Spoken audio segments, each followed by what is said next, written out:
Hello and welcome to all our viewers in Nigeria and around the world to Midday News on Global Television. Coming to you live from the nation's capital, Abuja. I am Sadia Yakubu. A quick reminder that Global Television is on DSTV channel 365 and Star Times channels 276. And now the news in details. The Independent National Electoral Commission, INEC, has declared incumbent Governor Chukwuma Soludo of the All Progressive Grand Alliance, APGA, winner of the Anambra 2025 governorship election. Soludo secured 422,664 votes to defeat his closest rival, Nicholas Ukachukwu of the All Progressives Congress, who scored 99,445 votes, while Young Progressive Party Paul Chukwuma came third. The returning officer, Professor Omorige Edoba, announced the results earlier Sunday after a peaceful but tightly monitored poll across all 21st local government areas. In a related development, major election observer groups have expressed concern over widespread vote trading and uneven distribution of security personnel during the Anambra governorship election. Despite reports of peaceful voting in most areas, the observers warned that these lapses could undermine the credibility of the exercise. Global Television's correspondent Agnete Patrick reports. Vice President Kashim Shettima has departed Belém, Brazil, after representing President Bola Tinubu at the 30th United Nations Climate Change Conference, where he reaffirmed Nigeria's leadership in Africa's climate agenda. He participated in high-level sessions on forests, oceans, and carbon markets, highlighting Nigeria's climate financing potential of up to $3 billion annually. Shettima also joined world leaders in the launch of the Tropical Forest Forever Fund and pledged stronger global partnerships for environmental sustainability. The federal government has warned against vandalism on the Abuja-Kaduna-Kano highway, describing the act as sabotage, threatening key national infrastructure. Minister of State for Works, Bello Goronyo, issued the warning during an inspection, lamenting damage to safety railings and theft of road materials by scrap collectors. He urged residents to take ownership of public projects and ensure their protection. The presidency says Nigeria has recorded an 81% decline in terror-related deaths since 2015 in a statement on its official X handle. The presidency said the progress reflects improved counter-insurgency operations and stronger cooperation among security agencies and affected communities. According to the presidency, over 13,000 terrorists have been neutralized in the past year, while more than 124,000 fighters and their dependents have surrendered to authorities. The Deputy Speaker of Kebbi State House of Assembly, Muhammad Samaila, has regained his freedom days after being abducted by suspected terrorists. The Chief Press Secretary to the Governor, Ahmed Idris, confirmed the lawmaker's release late Saturday, saying he has been reunited with his family. Though details of his release remain unclear, sources confirmed he was freed unhurt. Bagudu was kidnapped Thursday night in his hometown of Bagudu shortly after observing evening prayers. In a similar development, police operatives in Edo State have rescued 7 kidnapped victims in Ewuhimi East and Southeast local government area.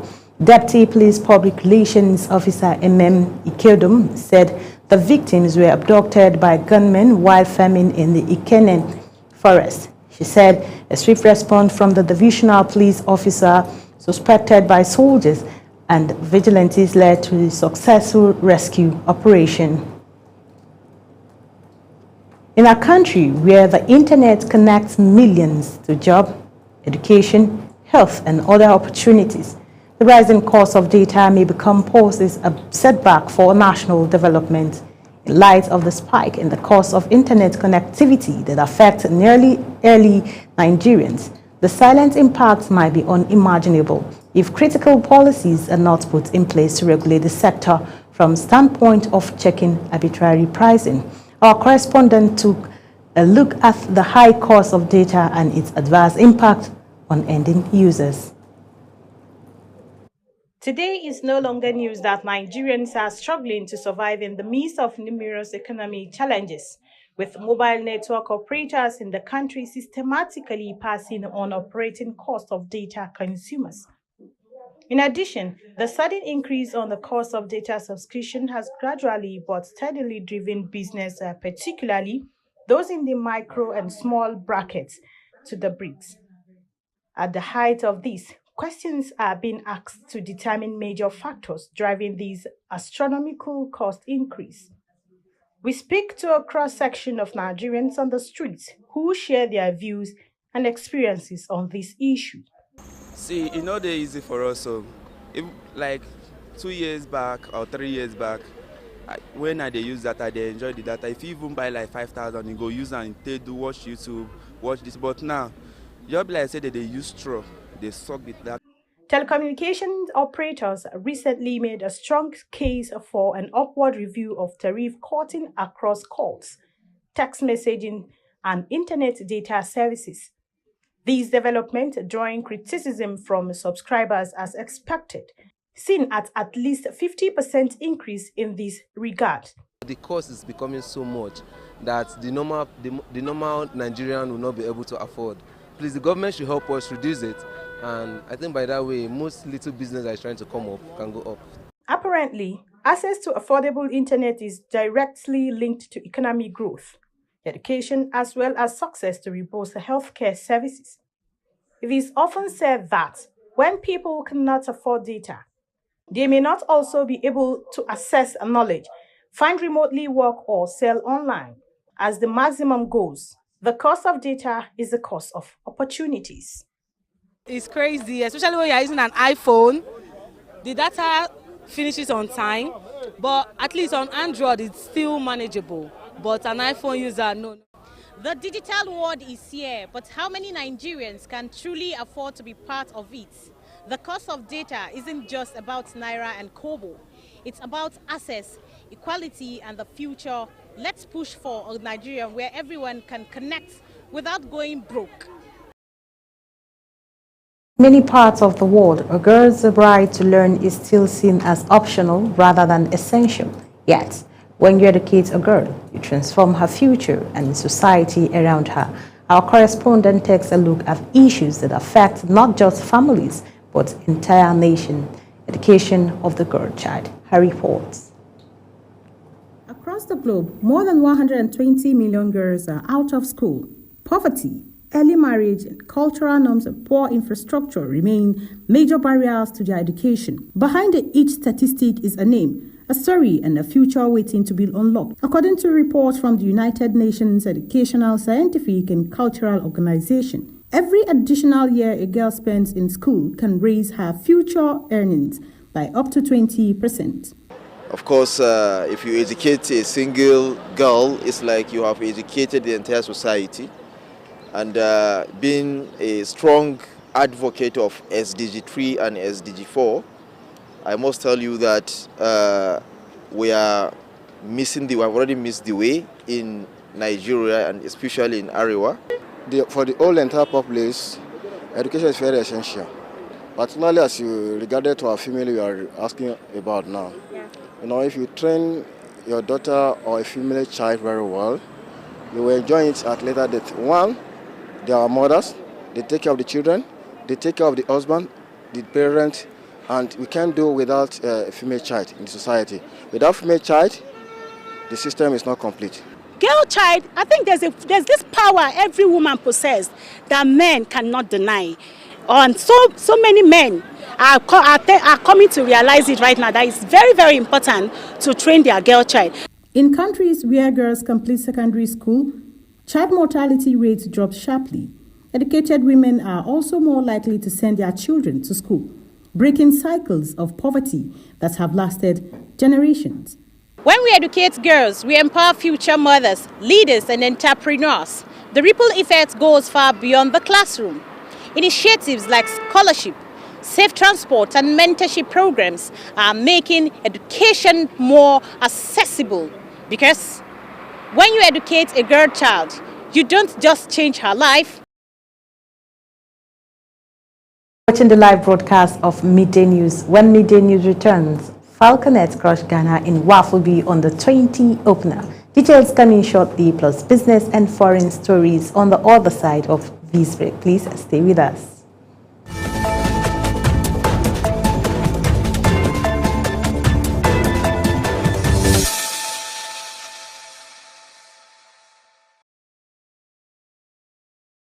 Welcome back from that short break. And in business, the federal government is negotiating a fresh $500 million World Bank loan under the FinCloud project to expand access to finance for small and medium enterprises.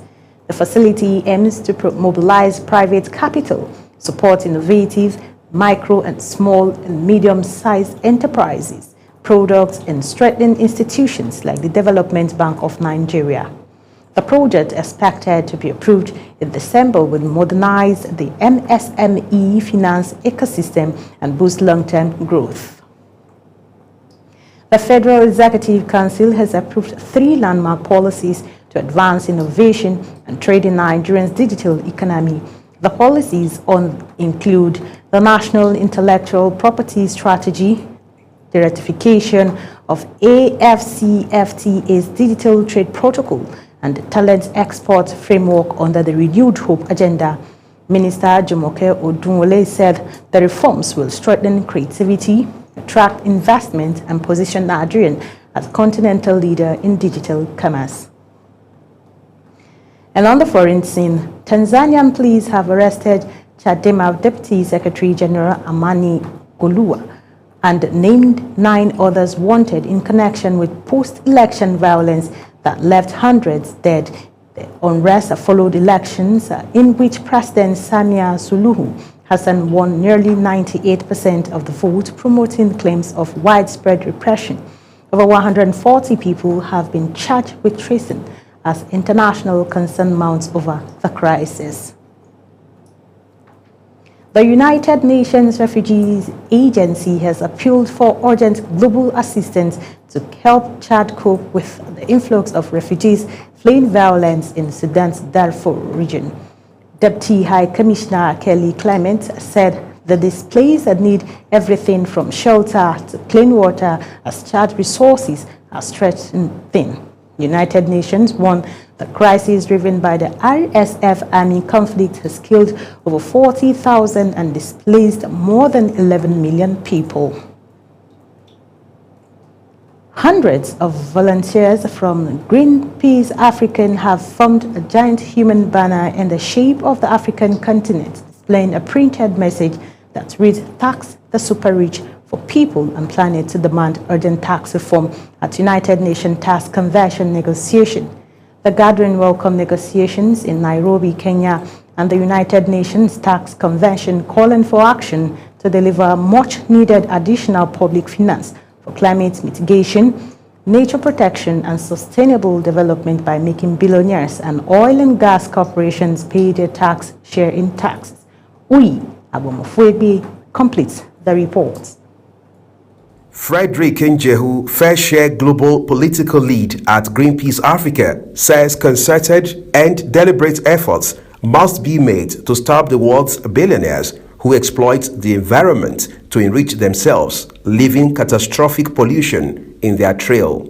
The world is facing a broken tax system that is very unfair, that only favors the super rich and also favors the OECD, a few countries, rich countries, whereas the global south, the African countries, are not benefiting from the existing tax rules. And that's why we are talking about correcting these misnomers and having tax rules that are fair, that are just, that are also able to tax the super rich and also taxing the polluters who are causing the climate crisis. Njehu further stated that the 1% of the world's population, those who control enormous resources across various sectors, need to be held accountable to ensure that countries in the global south do not suffer unfair economic disadvantages.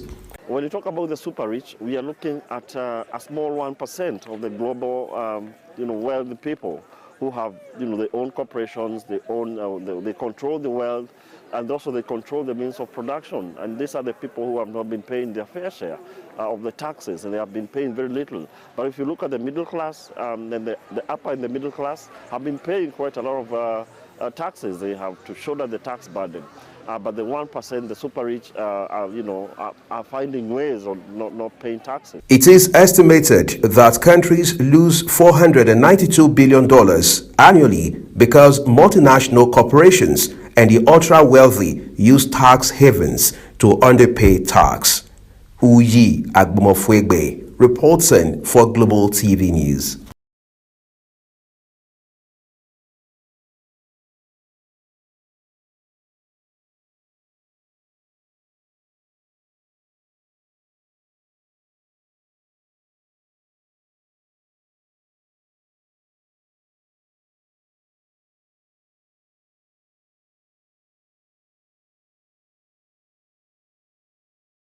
Sports, Nigerians Falconers defeated Ghana 3 goals to 1 India opening match of the WAFU B Under-20 Girls Cup in Benin Republic. Janet scored twice in the first half, while Favour sealed the win lead on a secure, commanding start for the defeating champions. The Falconers face a host Benin Republic next, seeking to maintain their lead in the regional competition. Barrow FC held Katsina United to a 1-1 draw in the Nigerian Premier Football League. Match day 12 clash at the Mohammed Diko Stadium. Uche Collins gave Katsina the lead before Orji Kalu equalized in the second half following a defensive error. The result extends Katsina's unbeaten run to 3 games, while Barrow remains in the relegation zone with 10 points from 11 matches. A wave of excitement swept through the University of Jos as the 27th edition of the Nigerian University Games officially opened, drawing athletics, dignitaries, and sports enthusiasts from across the country. Global Television's sports correspondent Samuel Odi reports. The opening ceremony, marked by cultural display, signals the beginning of what promises to be a week of intense sporting action and youth celebration. Declaring the games open, the governor of Plateau State welcomed participants to the home of peace and tourism, assuring them of the state's readiness to host a peaceful and memorable event. On this note, sincerely thank all that have made these games a reality, and I'm hopeful that by the end, the closing ceremony of these games, we'll all be happy that we came to Jos. Also speaking, the chairman of University of Jos Governing Council, Senator Grace Folashade, commended the Noga Council for choosing UniJos as host, describing it as a vote of confidence in the institution's growing reputation. We see the values that strengthens nations. Teamwork, perseverance, respect and fair play. These virtues transcend the field of play and prepare our young people to become responsible citizens and visionary leaders in every sphere of our life.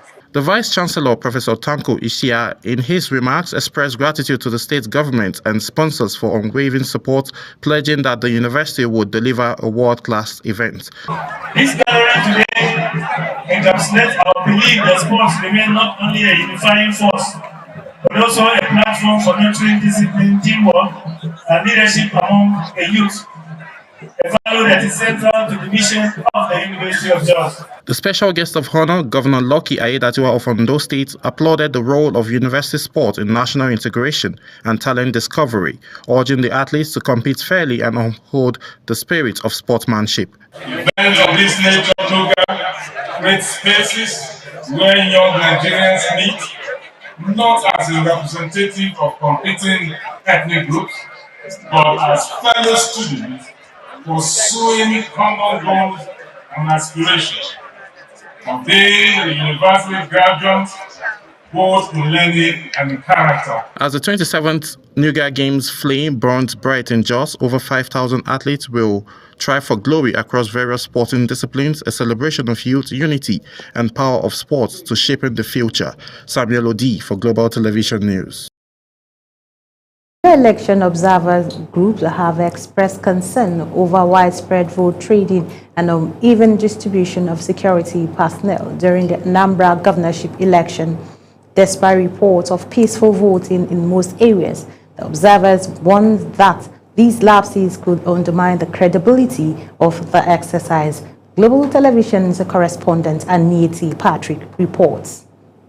As voting winds down across Anambra State, reports of vote buying and security gaps have dominated early findings from election monitors. The Center for Democracy and Development, CDD West Africa, says its observers recorded multiple incidents of votes trading across several local government areas, particularly in Anambra Central and Anambra South. Party agents were reportedly seen offering between 2,000 naira and 10,000 naira to voters, sometimes through mobile money transfers and in some cases encouraging them to snap their ballots as proof before payment. The practice was allegedly carried out in full public view with little deterrence from security personnel. CDD also observed a high concentration of security officials, media and election observers in polling units associated with popular political figures.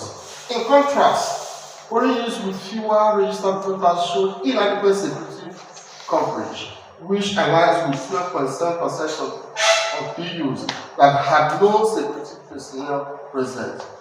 However, security presence itself became another area of concern. CDD and Kimpact Development Initiative both reported that while there was heavy concentration of police and other operatives in urban and high-profile areas, many ruling polling units had little to no security presence, creating fears of voter intimidation and potential interference. KDI revealed a troubling disconnect between the 55,000 security personnel announced for deployment and their actual ground presence, noting that some polling stations had no officers as late as 10 a.m.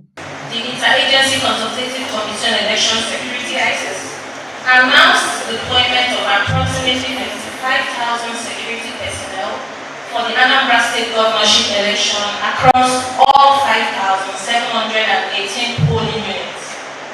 Field reports from our observers reveal a troubling disconnect between these figures. The Center for Transparency Advocacy, CTA, also highlighted this uneven distribution with reports showing that 9% of polling units had no visible security presence. CTA expressed concern that such disparities could weaken voters' confidence and threaten the integrity of the process. Observers further pointed to cases of beavers malfunction, later arrival of materials, and low voter turnout, especially among youth and women, despite a generally calm atmosphere in most areas. The inadequate welfare arrangement for police personnel deployed for the Anambra election by the police leadership.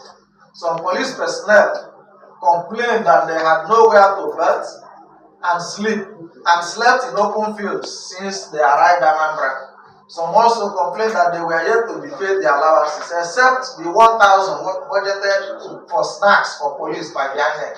While commending INEC for early deployments in many polling units, the groups collectively urged stronger enforcement against vote buying, better logistics coordination, and equitable pace. As collation continues, all observer groups are calling on INEC and security agencies to ensure transparency in result transmission and protect the will of voters. From Oka, Anambra State, Aniti Patrick reporting for Global TV News. And that's it on Midday News. A quick reminder that Global Television is on DSTV, channel 365 and Star Times, channels 276. Kindly follow us across all social media platforms now showing on your screen using at Global TV NG. I am Sadia Yakubu saying thank you for watching.